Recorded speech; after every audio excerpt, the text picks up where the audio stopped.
to make hair mask for dandruff at home. Henna and Fenugreek Hair Pack is wonderful hair pack for improving scalp health. It tackles dandruff while also moisturizing your hair.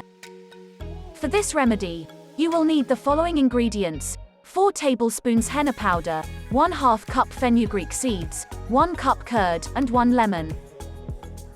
To prepare henna and fenugreek hair pack, mix a cup of curd and 1/2 cup of fenugreek seeds in a bowl and leave it to soak overnight. Next, grind the mixture into a smooth paste and add 4 tablespoons of henna powder and juice from 1 lemon to it.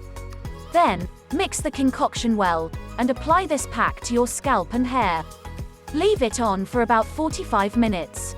Later, wash your hair with a mild sulfate-free shampoo and cool, lukewarm water. Finish with a conditioner.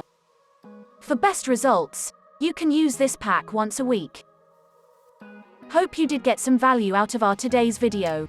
If you really did, hit subscribe button, press the bell icon in order to get regular updates from our channel.